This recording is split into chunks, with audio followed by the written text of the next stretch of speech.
So here are complimentary admission tickets from my good friend, my caving friend Jeff here, for the RBG, Royal Botanical Gardens in Hamilton. Kind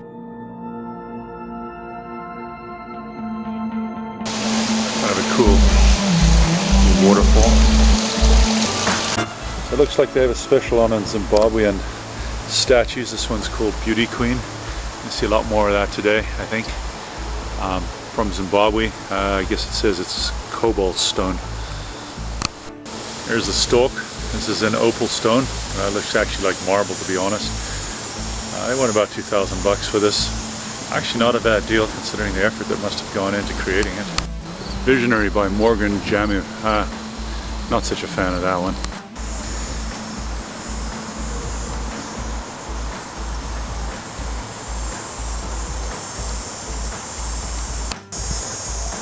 This one's called Totem Messenger by Godfrey Kutawa, $2,300.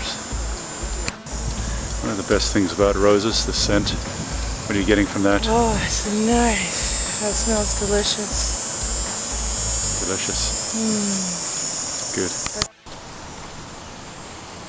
Oh, just the most incredible scent. Just beautiful. Just look at these sort of pinkish colored, I don't know what they are. What's it say here? Water lilies of some kind. Oh, that must be those.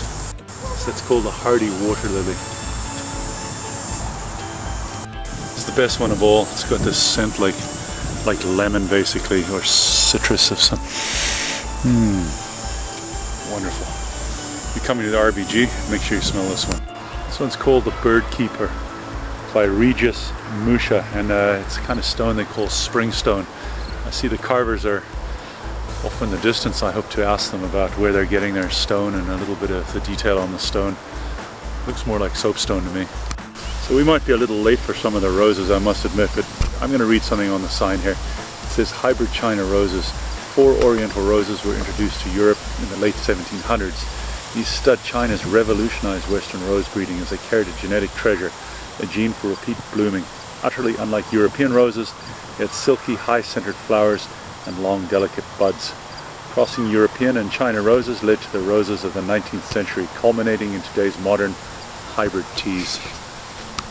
This one's called the Preacher. It's in a lemon opal stone, as they call it. Wow, that's good. The Preacher? I'd be scared by being preached at by the preacher. What's the stone? Look at the state of the guy. A lemon opal stone it's called. Wow. Again, it's some kind of a soapstone, I think. Gorgeous. The stone is, yes. Oh, wow.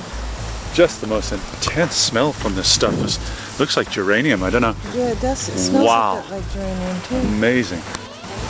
This place is just full of scent. I see lavender down here. So, lovely. Look at this. See all the bees. Wow. Just have a smell of this stuff. Not quite as intense actually. It smells like sage. Maybe I'm wrong. Maybe it's not.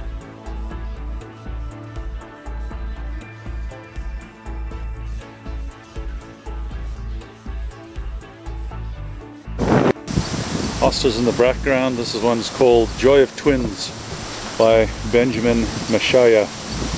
$1,150 done in springstone again. Possibly some kind of a soapstone, really. Wow, really good. That's well done, that one.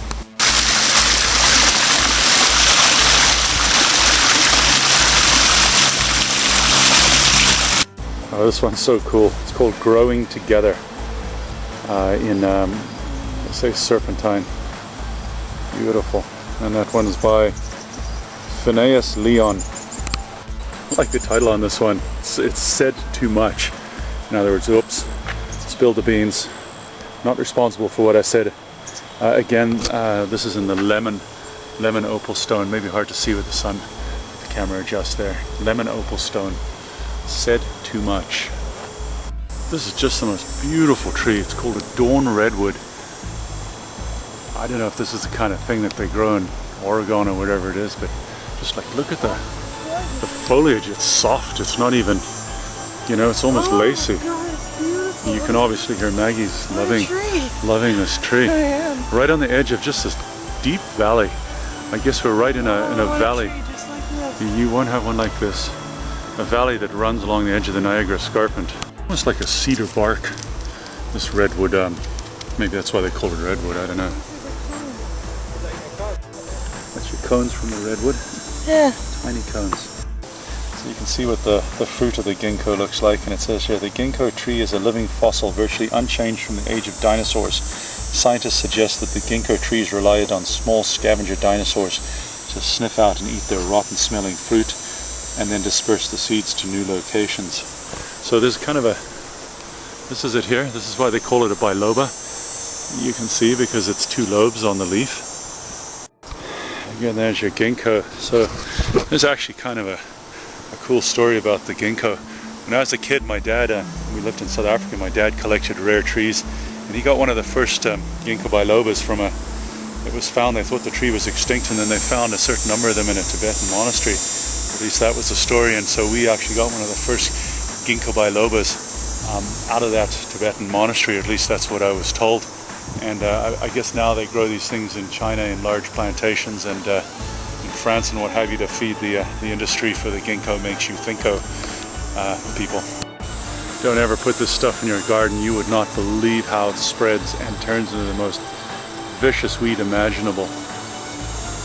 Beautiful to look at, but wow, trying to handle it's a different matter. She's smoking in the, hey, that's not polite. I'm reporting you. You're not allowed to smoke in the RBG, and there she is, underneath this tree. I think they should cancel your membership. I don't have one. Well, then what are you doing here? Oops. Yeah, you've been seen by park staff. Here he comes. We're in trouble now. The umbrella pine from Japan, the needles are like knitting needles. They're monstrous spine-like things. Feel a bit rubbery though, not what you'd expect by looking at them. We're in the medicinal garden. Kind of recognize this thing here from Costa Rica.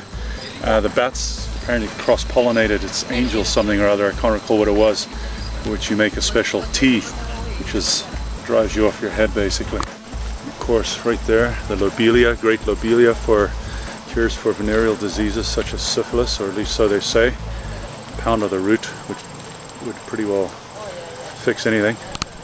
Oh, and how appropriate. Here's what they call the angel in serpentine. What a beautiful rock it is. Coming from Zimbabwe. Here's $940. You can't see that, but $940 by Abel Mukavisi. Stinging nettles. Wandered into plenty of that while I'm looking for caves. Apparently it's some kind of thing for diuretic, I believe it is.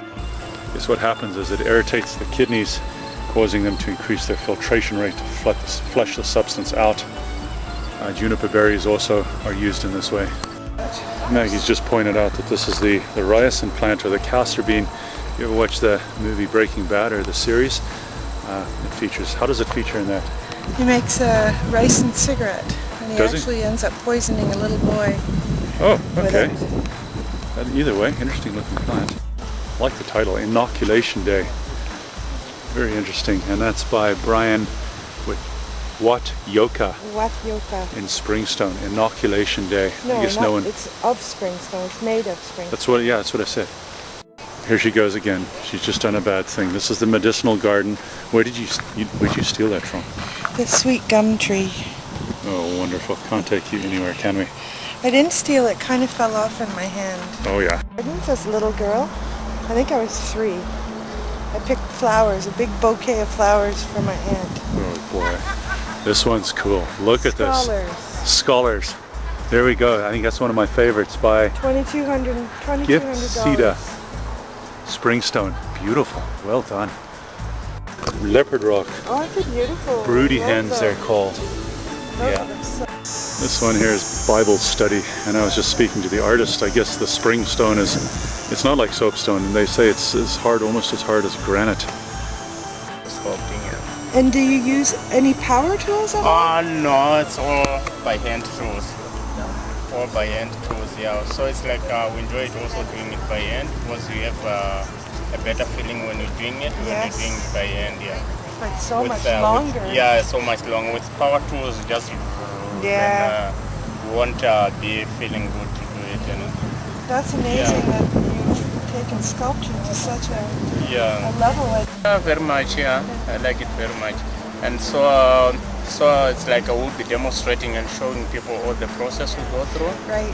Then when you finish something, we try also to sell it, and then the money goes to us. Goes back to your To, town. I mean, to me, Yeah. the ones I make, Yes. I'll get the money for it. And you take that back to your village To or my your town. to my family in Okay. town. Yeah. Pearl stone, and this is 17, and this is golden opal. Golden opal, Golden opal. stone, and serpentine. Yeah. Does the golden opal come from the same place as the serpentine? Oh no, they came from different quarries. Yeah, Really, eh? they're different. But all quarries. north of Harare? Yeah, all on the northern part of Harare. Yeah. Oh, nice. So we were just talking with Passmore, one of the sculptors. Really interesting story. This one's interesting. Looks like she's burned her hand in the pot. It doesn't have a title, so I call this one "Burned Her Hand in the Pot." This cobalt stone. It's called Witness. It's by who's it by? Witness. Oh no, it's by Witness von Jeezy. It's called Unison. Sorry. This one's called Developing by Tendai Mushapiri. Love that one. Beautiful. And then there's the one that Maggie really favors right over here. You like it? Yeah. I like it too. What's it called? Free flow. Free Flow? By Godfrey Mantangira. Mantangira. Godfrey Mantangira That's did this awesome. one. It is nice. Neat place to have some tea at the RBG, Royal Botanical Gardens in Hamilton. And just in case.